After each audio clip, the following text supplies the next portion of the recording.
Kita dari sejak mungkin 2 minggu ini setelah pemberangkatan yang masuk Madinah, itu pertama kan laporan terkait terpisahnya anggota keluarga, baik secara viral di media sosial maupun juga komplain langsung para jemaah kepada beberapa, misalkan di sini punya perwakilan anggota DPR-nya. Nah, kita tampung semua dan kita langsung melakukan langkah-langkah mempertanyakan kepada petugas yang sudah diamanatkan oleh negara, yaitu Kementerian Agama sebagai panitia penyelenggara ibadah haji, baik di sini yang komandannya Pak Dirjen PHU maupun yang direktur penyelenggara haji yang di luar negeri. Kita tanya, setiap ada problem langsung kita tanya, ini kenapa bisa terjadi seperti ini? Akhirnya muncullah beberapa hal yang perlu kita evaluasi. Saya perintahkan kepada pimpinan Komisi 8 termasuk Panja Haji segera undang Pak Dirjen PHU untuk mengatasi problematika tadi. Kan permasalahan yang banyak muncul itu karena perbedaan syarikat, asal pisah penerbitan misalkan tidak satu list. Nah, itu kan kita pertanyakan, fungsi-fungsi pengawasannya harus dijalankan. Akhirnya pada hari Senin kemarin sudah dilakukan rapat dengan Pak Dirjen, semua problem ini sedikit demi sedikit sudah tertangani.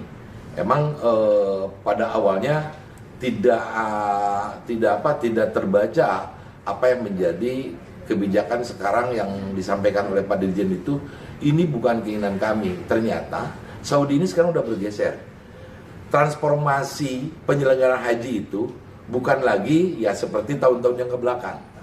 Sekarang semua take oleh Kementerian Haji, Kementerian Haji betul-betul dia mengamanatkan kepada para seluruh syarikat yang dibawa on handle ya, di bawah pantauan Kementerian Haji, dan kita harus mengikuti aturan-aturan mereka. Ternyata ketika kita pertanyakan kepada penyelenggara haji kita ini, ya Pak, kemampuan kami, kewenangan kami sampai di sini.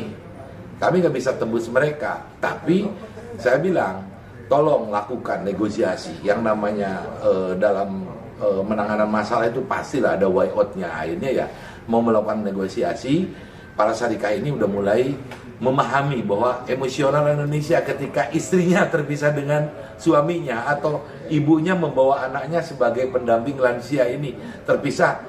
Nah, itu kan hal yang sangat irasional. Di sini disiapkan untuk mendampingi ibunya, tiba-tiba terpisah hotelnya. Makanya ini yang kita laksanakan sebagai tim pengawas. Apapun, walaupun ini bukan sebetulnya hasil keputusan-keputusan panja, ini yang namanya curhatan atau yang namanya misalkan keluhan, itu ya saya sampaikan kepada seluruh petugas haji kita, terutama di bawah komandan Pak Dirjen PHU, layani, berkhidmat untuk jamaah. Saya bilang niati ibadah semuanya ini, karena kalau petugasnya di sinilah letak pengabdiannya itu, letak ibadahnya itu bagaimana bisa membuktikan ada masalah tangani, ada masalah tangani. Nah, itu kalau misalkan kita ya harus betul-betul juga kalau misalkan sekarang ketua kloter mau kepada siapa, pasti di sana kalau tidak ada, mohon maaf, bukan ya quote and quote, bukan pressure dari kita, tapi kita ini punya tugas.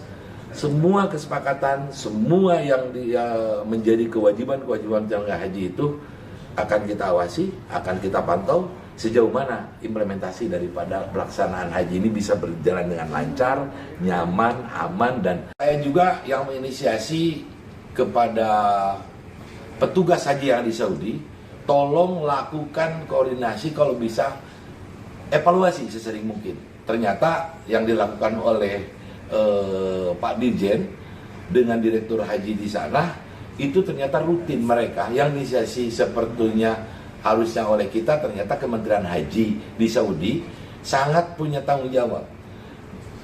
Informasi yang saya terima itu bahwa kan Kementerian Haji memberikan warning kepada seluruh syarikat, Anda mau berusaha di sini silakan layani jemaah haji yang sudah berkontrak dengan negara mana, bukan hanya dengan negara kita, dengan negara-negara lain juga. Kalau Anda melayani dengan baik, Anda akan terus berusaha. Itu apa yang dikatakan statementnya oleh Kementerian Haji di Saudi. Nah, ini kita terima informasi ini ya sangat lega. Bagaimana tinggal jemput bolanya dan pola komunikasi yang terus disampaikan oleh Pak Dirjen PHU di sini, yang merupakan representatif, beliau adalah komandannya, leadernya penyelenggara haji kita. Komunikasi dengan penyelenggara haji itu harus betul-betul terus intens. Ternyata dilakukan tadi setiap jam 11 waktu kita, mungkin jam 6, jam 7 lah waktu di Saudi, evaluasi, termasuk kartu nusuk. Kartu nusuk ini, ya, tadi saya tanya, di siapa posisi kartu nusuk ini? Syarikat ini takut kalau mereka belum cetak kartu nusuk ini, walaupun misalkan belum semua tercetak ya. Mereka dievaluasi setiap hari, setiap jam 6. Tapi mereka itu saking takutnya mau menyerahkan ke jamaah, tidak percaya kepada ketua kloter, tidak percaya kepada ketua rombongan yang notabene dah KBH kan ya. Mereka pingin serah terima langsung dan dipotong. Bayangkan jumlah jemaah kita yang banyak mau menyerahkan man to man. Ini yang problem juga kan. Akhirnya ya saya setiap malam sekarang, karena mereka ada evaluasi juga, si PPIH kita ini, saya sama minta laporan. Bukan hanya masalah nusuk, saya tanya masalah catering seperti apa, karena saya terima masalah catering gimana. Ya kita harus ada fungsi pengawasan, DPR juga tanya jemaah kita di sana gimana catering, sesuai nggak dengan yang dijanjikan. Hotel juga bukan tidak ada masalah ya. Seperti saya menemukan dan informasi dari jemaah saya dari Dapil misalkan, hotel yang disiapkan ini punya lift 6, lift yang beroperasinya hanya 3, jemaah dalam satu hotel itu 2.000, bayangkan. Nah, apa yang dilakukan? Saya telepon Pak Dirjen, ini segera selesaikan. Oh, Pak, ini bukan tidak jalan, justru mereka lebih ada worry. Ada 3 yang problem, diperbaiki dulu. Ketika mau perbaikan, ternyata kebijakan orang sekarang masuk ke Saudi itu susah. Si teknisi ini aja, padahal orang mukimin di sana gak punya tasreh masuk ke Mekah. Si teknisi ini gak bisa masuk. Ini ada keterlambatan hampir seminggu. Ini memperbaiki lift saja itu. Tapi sekarang ya, karena tadi pola komunikasi kami sebagai pengawas, terus Pak Dirjen juga tidak menutup komunikasi, terus merespon semua keluhan ini, dan inilah perjalanan yang harus dilakukan oleh kami sebagai tim pengawas.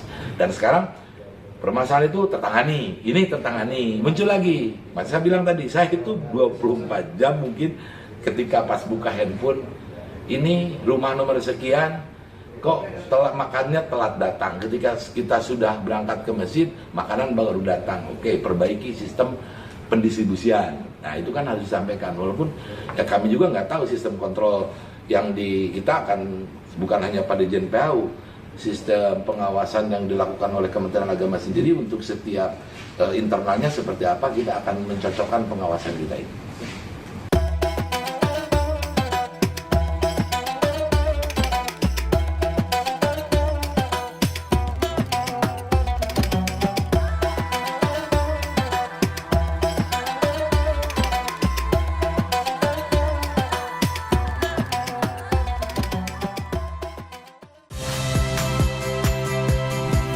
Saya Harjuno Pramendito. Saksikan program-program Kompas TV melalui siaran digital, pay TV, dan media streaming lainnya. Kompas TV, independen, terpercaya.